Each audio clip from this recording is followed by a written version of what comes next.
I spent millions of pounds on Google Ads, and I get these 4 questions from clients all the time. I want in this video to give you a clear understanding of some of the biggest misconceptions about Google Ads and why you need to rethink your mindset and strategy to get the best out of your campaigns. And by the end of it, you're going to be feeling a lot more confident that you're doing the right thing. So let's get straight into it. So misconception number 1 is I need to be in position 1 on Google search. So a lot of businesses think they need to be in position 1 to win with Google Ads, but this really isn't the case. As long as someone is coming through to your site who is relevant, they're then converting on your landing page and are converting into sales for your business. That is the bottom line. That is success. And of course, there are going to be cases where if someone is bidding on your brand, you're going to want to have more visibility. Another case might be you're the number 1 business or a real market leader that you want to maintain your market share. So you want to make sure that you have that visibility. And that's more going to apply to much bigger businesses. But for your small to medium business, the main goal of Google Ads is you want to get that return on your investment. So in my view, as long as you're getting that traffic through, it doesn't matter if your ads are at the bottom of page 1, as long as you're bringing the right customers to you. So that's misconception number 1 cleared up. Number 2, CPC is just too high. So this is another one I hear all the time. Advertisers often think that you need the lowest cost per click possible to get more traffic to your site, but it doesn't always work like that. Keywords that are more competitive are going to be more expensive, but they're more expensive for a reason, because that traffic is higher intent. So particularly for something like local businesses, those more expensive keywords with higher cost per clicks, they're probably the keywords that are going to give you the highest conversion rate. So the most people who click on your ad are actually coming through your lead form, for example. And at the end of the day, return on investment is all that really matters for your business. I wouldn't be worrying about cost per click as long as you're getting leads through. What I would say is in certain industries, such as the legal industry, cost per clicks can get crazy. They can get up to 10, 20 pounds. That's where I'd look for a specialist agency who focuses on that niche. They're going to have a lot of other clients who are specialists in that. It's going to be a lot more difficult in that kind of industry to do it yourself, because you're just going to burn through so much money trying to get it right, trying to get a landing page that converts. So I would work with a specialist. And that's not me pushing our service. We don't touch legal industry because it's such a specific case, and the odds of winning are lower just because you're paying so much more for your click. So if you're in that kind of industry, go to a specialist, because I think where the cost per clicks are really high in your industry, you're just going to burn through money. And I've spoken to advertisers in the past. Some guy was paying £37 a click and he couldn't get Google Ads to work. He went through loads of agencies. It's probably just not the best channel if it's that high.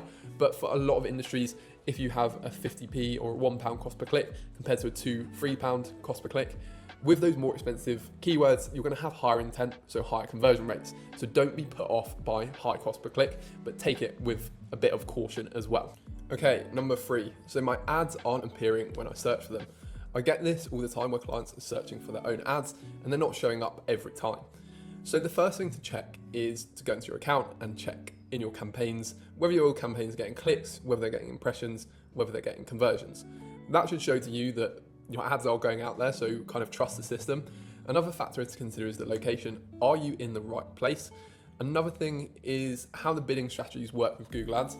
So they're either, depending on your bidding strategy, the way Google works is obviously they want to present relevant ads to the user. If you're searching for your ads over and over again and you're not clicking because you don't want to waste your ad spend, then Google will just stop showing your ad to you as much. And bear in mind that you're not going to be your target audience. If you're a property developer, your keywords are going to be along the lines of new homes, and your audience are going to have certain characteristics that you're probably not going to match. So if you're then not clicking through, you're not really engaging with the ads, then over time, Google might say that this ad just isn't relevant to this person and stop showing you the ad. And again, it's also the goal. If you're very worried about visibility and that's important to you, then what you need to look into is your actual impression share. But again, as I just mentioned, for a lot of businesses, the goal isn't to appear every time. It's about getting people through to your website and getting leads for your business. But let's go into impression share and I will show you how to check that. And this is essentially a competitive metric. it shows what impression share means is your total available impressions, the percentage of the time that your ads are showing to potential users. So it's your impressions divided by total impressions for the keywords that you have in your account. So let me show you here. So what you can do is go here, you go custom, no, you go to competitive metrics, search impression share lost, and search impression share here. So this shows you what your overall search impression share is. So for this client, it's under 10%. So what we can do is, in this case, we can see that it's only appearing for about 10% of total auctions. If we go to competitive metrics again and go to search impression share lost its budget, you can see how much of your impression share is lost due to how much your spend is. So for this client, 78% of your impression share is lost because of the budget and how much you're willing to bid.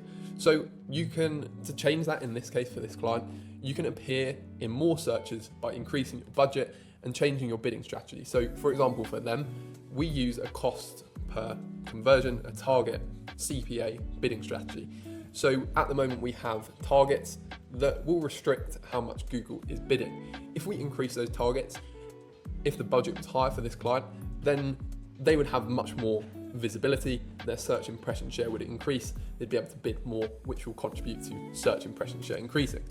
The other factor, if you go to competitive metrics again, is search impression share is lost due to rank. What search impression share lost due to rank is, this is more to do with the quality of the ads. So the quality here is really good. So only 15.86% is lost due to the actual quality. And that's made up of your quality score really, which has 3 components. So your ad relevance, which is how relevant your keywords are to your ad copy, your expected click-through rate, which is essentially how engaging your ad is, and your landing page experience. That's sort of how people are engaging with your site. It's made up of a lot of different factors, but also kind of, as it says, how long your landing page has been about, whether it's trustworthy, whether people are interacting. So those 3 factors are elements you can change to improve your search impression share. And there will be a lot of other videos out there that show you how to do that. In essence, don't worry if your ads aren't being shown every single search. It's not the biggest problem in the world. You need to consider your location. Also, you don't really want ads that are going to keep appearing for customers who aren't going to click through. So if you're searching consistently and you're not clicking through, then don't think of it as a bad thing, because really you don't want those customers who aren't interested in your offer just being shown your ad over and over again. Also consider your long-term goal. And if you're wanting to improve things, look at your impression share. That's going to give you a good idea as to how you're performing compared to competitors and where you're being limited, whether that's by your budget or your actual quality score and the quality of your ads. Number 4, cost per lead is just too high. So I think every single business owner out there wants to reduce their cost per lead on Google Ads if possible. But what you need to really consider is comparing how much you're paying to acquire that customer versus the actual lifetime value. You might think that £1,000, for example, is a really high cost per lead. But if you compare that to a £10,000 lifetime value, really it's a drop in the ocean, and that's a wildly profitable way to scale your business. You also need to consider the actual quality of the lead. You might be paying £15 for a lead, but they're super low intent. They're just kind of interested in a lead magnet, for example, that you might provide, something free you provide, and they might not be your ideal customer. Whereas if you're paying £200, £500, £1,000 for your ideal customer who's ready to jump on a call with you and is super interested, super engaged, then cost per lead is too high is really just a limiting belief that's holding back your campaigns. And I've seen a lot of campaigns really be paused because people are saying that cost per lead is too high. And then I actually drill down into the numbers, and it's definitely a profitable channel for the business. So it all goes back to really understanding the value of a customer for you. You can also consider as well that if your cost per lead is getting too high, you need to think about things like upsells, how you can increase that lifetime value over time. So number 4, cost per lead is too high. That is the final misconception. These are ones I get all the time, but hopefully that's been helpful in kind of breaking them down and changing your mindset on some of those limitations.